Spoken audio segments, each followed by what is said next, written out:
Saya Fatihatul Lubaba Salimah dengan NIM 10022200039 dari jurusan Hukum Ekonomi Syariah B. Di sini saya akan mempresentasikan sedikit tentang konsumsi, produksi, dan upah dalam Islam. Selamat menyaksikan. Masuk materi yang pertama, yaitu konsumsi. Pengertian konsumsi berasal dari bahasa Inggris, yaitu to consume, yang berarti memakai atau menghabiskan.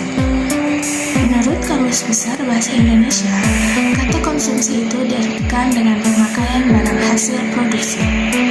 Secara luasnya, konsumsi adalah kegiatan untuk mengurangi atau menghabiskan nilai guna suatu barang atau jasa, baik secara sekaligus maupun berangsur-angsur untuk memenuhi kebutuhan. Konsumsi adalah suatu bentuk perilaku ekonomi yang asasi dalam kehidupan manusia. Setiap makhluk hidup pasti melakukan aktivitas konsumsi, termasuk manusia. Selanjutnya, prioritas konsumsi. Urutan prioritas kebutuhan tersebut sebenarnya terbagi menjadi 3. Yang pertama, daruriyat atau primer. Yang kedua, hajiyat atau sekunder. Yang ketiga, tahsiniyat atau tersier. Menurut Muflih 2006, 66-70.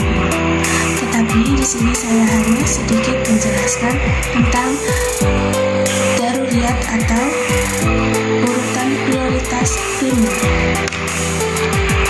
Jadi, daruriyah hamsah yang dikenal dengan 5 kebutuhan asasi yang harus diperjuangkan dan dipertahankan. Yang pertama ialah memelihara agama atau al-muhafadah ala al-din. Dan yang kedua, memelihara jiwa, al-muhafadah ala al-nafs. Selanjutnya, yang ketiga, memelihara akal pikiran, al-muhafadah ala al-aql. Yang selanjutnya, yang keempat, memelihara keturunan, al-muhafadah ala an-nasab. Dan yang terakhir, memelihara harta atau properti, al-muhafadah ala al-mal. Daruriyat hamsah merupakan kebutuhan dasar setiap manusia yang tak bisa ditawar.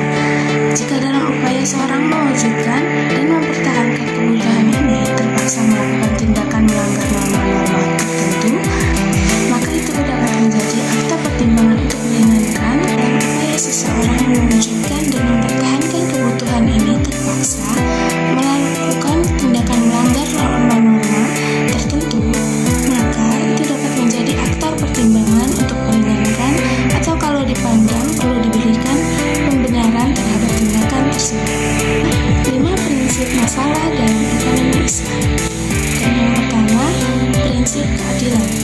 Larangan dalam makan makanan dan minum-minuman yang haram, Allah melarang karena membahayakan, sedang membolehkan jika benar-benar dibutuhkan.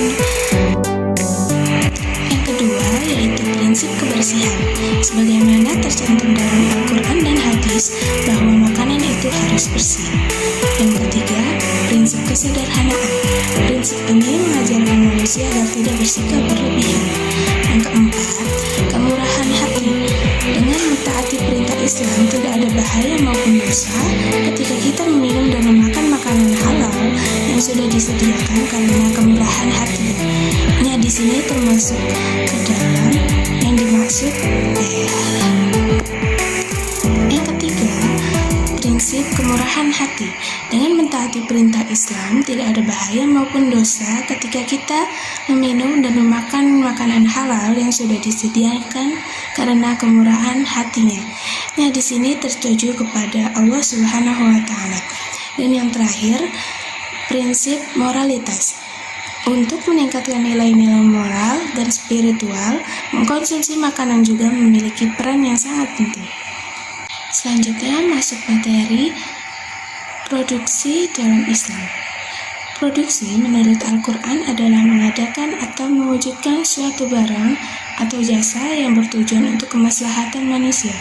Dalam ilmu ekonomi, faktor produksi adalah sumber daya yang digunakan dalam sebuah proses produksi barang dan jasa. Pada awalnya, Faktor produksi dibagi menjadi 4 kelompok, yaitu pertama, tenaga kerja, uang, sumber daya manusia, dan kewirausahaan. Prinsip produksi dalam Islam berarti menghasilkan suatu yang halal yang merupakan akumulasi dari semua proses produksi mulai dari sumber bahan baku sampai dengan jenis produk yang dihasilkan baik berupa barang maupun jasa. Masuk materi yang terakhir yaitu upah.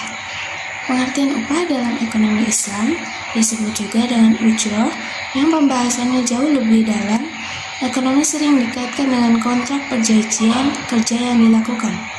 Dalam ekonomi Islam, penentuan upah bekerja agar memegang teguh prinsip keadilan dan kecukupan.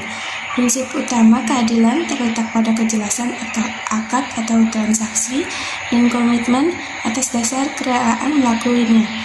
Dari yang berakad, akad dalam transaksi kerja adalah akad yang terjadi antara pekerja dengan pengusaha, sehingga sebelum pekerja dipekerjakan, harus jelas dahulu bagaimana upah yang akan diterima oleh pekerja.